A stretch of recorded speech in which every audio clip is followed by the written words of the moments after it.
హైదరాబాద్ లో కన్సల్టేషన్ మరియు 3,500 రూపాయల colour Doppler test Avis hospitals లో ఉచితంగా పొందండి. Welcome to Suman TV. నేను మీ సుమన్ టీవీ నాగ్. కోల్కతా ఇన్సిడెంట్కి సంబంధించినటువంటి వాటిల్లో సంజయ్ రాయ్ మీద ఒక కీలక అప్డేట్ అయితే రావడం జరిగింది. దానికి సంబంధించినటువంటి డీటెయిల్స్ ఏంటి అనేది ఈరోజు మనతో పాటు హైకోర్టు అడ్వకేట్ రవీంద్రనాథ్ గారు ఉన్నారు. వారి మాటలు తెలుసుకుందాం. Hello sir. హాయ్ అండి నాగరాజ్ గారు. సంజయ్ రాయ్ మీద అప్డేట్ రావడం అనేది నిజంగా కీలక అంశం అని చెప్పేసి చెప్పాలండి. ఇప్పటి వరకు అతను జైల్లో ఏం చేస్తున్నాడు ఏంటి అనేటువంటి దాని మీద ప్రస్తుతానికైతే అప్డేట్ లేదు, కానీ ఇప్పుడు ఒక అప్డేట్ వచ్చినట్లయితే మనకు తెలుస్తుంది.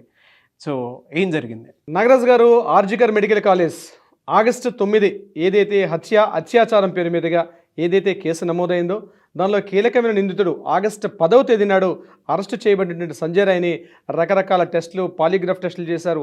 సిబిఐ ఇన్వెస్టిగేషన్ చేసి తర్వాత అతని మీద ఎఫ్ఐఆర్ నమోదై అతని మీద పాలిగ్రాఫ్ టెస్టులు, నార్కో టెస్ట్గా కోర్టు అనుమతి ఇవ్వలేదు. కానీ చాలా పూర్తిగా సంక్లిష్టంగా ఉన్నటువంటి ఈ కేసుకు ఏదైతే ఉందో దీనికి సంబంధించి ఎఫ్ఐఆర్ నమోదైన తర్వాత నెక్స్ట్ ఘట్టం ఏదైతే ఉందో ఛార్జ్ షీట్, అంటే ఎఫ్ఐఆర్ అయిన తర్వాత వచ్చేటువంటి మెయిన్ స్టెప్ ఏదైతే ఉందో ఛార్జ్ షీట్ అనేది ఈరోజు సిబిఐ వాళ్ళ దర్యాప్తులో భాగంగా మొత్తం కంప్లీట్ ఛార్జ్ షీట్ని ఈరోజు సీల్డా కోర్టులో మధ్యాహ్నం 2 గంటలకు ఈరోజు ప్రవేశపెట్టడం జరిగింది.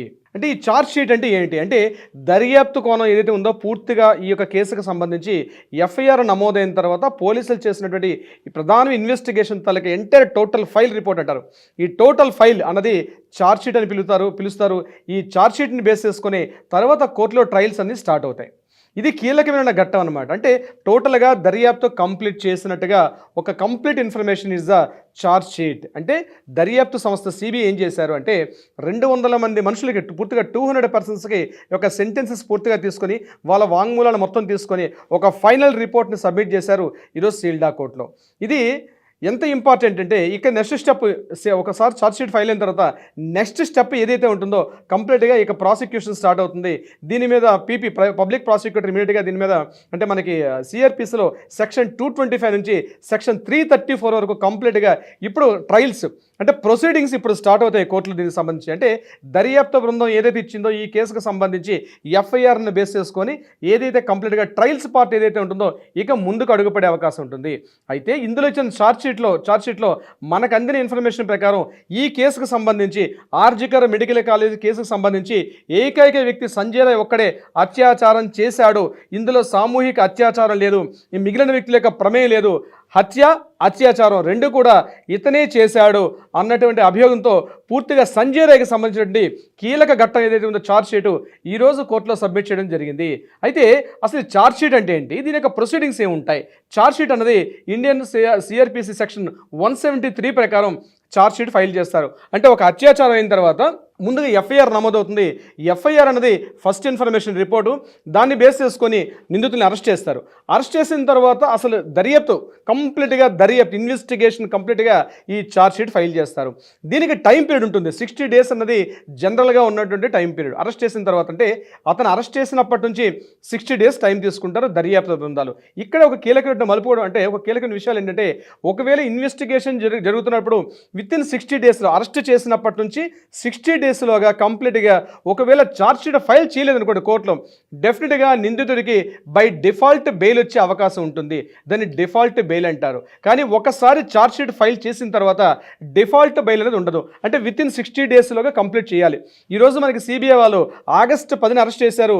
ఈరోజు సెప్టెంబర్ 7వ తారీఖు, అంటే ఇంకా 2 months కంప్లీట్ కాలేదు. ఆగస్టు 10, సెప్టెంబర్ 10 నుంచి అక్టోబర్ 10, అంటే 60 daysకి ముందే 57th డే నాడే ఈరోజు ఛార్జ్ షీట్ సబ్మిట్ చేశారు. కాబట్టి అక్యూజ్డ్ సంజయ్ రాయ్కి ఇక బెయిల్ వచ్చే అవకాశం లేదు. కేసులో దీనికి సంబంధించి విచారణ పూర్తిగా స్టార్ట్ అవుతుంది.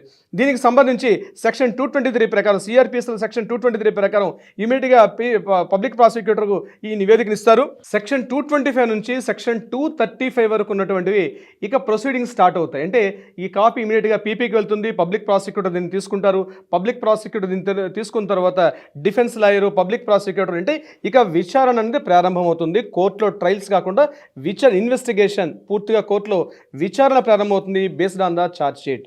అయితే ఈ విచారణ ప్రారంభం ఏంటి ఇక్కడ ఇంపార్టెంట్. సో ఎప్పుడైతే మనకి ఛార్జ్ షీట్ వన్స్ ఫైల్ అయింది కాబట్టి నిందితుడికి డిఫాల్ట్ బెయిల్ అన్నది ఉండే అవకాశం 100% ఉండదు. సో ఇక్కడ అవకాశం లేదు. 57th డే నాడు ఈరోజు ఛార్జ్ షీట్ ఫైల్ చేశారు. అంటే సంజయ్ రాయ్ మీద ఇక విచారణ కంప్లీట్గా కోర్టులో విచారణ స్టార్ట్ అవుతుంది. దీనికి సంబంధించి అటు పబ్లిక్ ప్రాసిక్యూటర్ పార్టిసిపేట్ చేస్తారు, డిఫెన్స్ లాయర్గా కవితా సర్కార్ అని ఎవరైతే ఇతను తరపున చేస్తున్నట్టో వీళ్ళిద్దరికీ కోర్టులో ఇక్కడ రేపటి నుంచి కూడా కంప్లీట్గా దీనిలో స్టార్ట్ చేస్తారు. అయితే విచారణ స్టార్ట్ చేయాలా, ఇది కాగ్నిజబుల్ ఎట్లా చేయాలి ఏంటనేది ఇది అంటే న్యాయమూర్తి గారు జస్టిస్ గారి చేతిలో ఉంటుంది. అది ఏ ప్రొసీడింగ్స్ ప్రకారం వెళ్ళాలి, ఎలా జరగాలనే విషయమే జరుగుతుంది. ఇక్కడ నుంచి ఇమీడియట్గా అంటే ఇంకా విచారణ అవుతున్న దశలోనే ఇంకా సెక్షన్ దీనిలో భాగంగా ఎవరైతే దోషి ఉన్నాడో, ఎవరైతే నేరస్తుడు అని అభియోగం చెప్పాడో అతనికి ముందుగా చెప్తారు, ఇది నీ పైన ఛార్జ్ షీట్ వచ్చింది, దీన్ని నువ్వు అంగీకరిస్తావా అంగీకరించట్లేదా. అంగీకరించాడు అనుకున్నప్పుడు విచారణ తొందరగా ముగుస్తుంది. అంగీకరించట్లేదు అన్న సందర్భంలో పూర్తిగా సాక్ష్యాలన్నింటినీ కూడా ఎవిడెన్సెస్ అన్ని పట్టుకుంటూ ఇమీడియట్గా దీన్ని ముందుకు తీసుకెళ్తారు జస్టిస్ గారు. ఛార్జ్ షీట్ని బేస్ చేసుకొని ఇమీడియట్గా ఇక్కడ నుంచి ఆయనకి ఇందులో నేను చెప్పినట్టుగా సెక్షన్ 223 నుంచి సెక్షన్ 235 వరకు ఉన్న సెక్షన్స్ మధ్యలో చివరి 235 వరకు ఏంటంటే నిందితుడి మీద నేరారోపణ పొందిన తర్వాత ఇటువంటి సాక్ష్యాలు ఉన్నాయి కాబట్టి శిక్ష కూడా సెక్షన్ 235 ప్రకారం అతనికి విధించే అవకాశం ఉంటుంది. సో మనం ఏదైతే అనుకుంటున్నామో గడిచిన ఎపిసోడ్ల ప్రకారం ఇమీడియట్గా ఎంత తొందరగా నిందితుడికి అభయకు న్యాయం జరగాలి, నిందితుడికి శిక్ష పడాలన్న విషయం ఏదైతే వచ్చిందో ఈరోజు సిబిఐ వాళ్ళు ఎప్పుడైతే ఛార్జ్షీట్ ఫైల్ చేశారు కాబట్టి ఇంకా ఫాస్ట్ మూమెంట్స్ ఉంటే రేపటి నుంచి కూడా ఉండే అవకాశం అయితే ఉంది. అయితే ఛార్జ్షీట్లో ముందుగా నేను చెప్పినట్టు ఇతడు ఒక్కడే పార్టిసిపేట్ చేసే తప్పించి ఇందులో వేరెవరూ లేరు. సామూహిక అత్యాచారం కాదు, it's not a gang rape. ఎక్కడ కూడా ఈ ఛార్జ్షీట్లో గ్యాంగ్ రేపుకు సంబంధించి ఎక్కడ కూడా డీటెయిల్స్ అయితే చెప్పలేదు.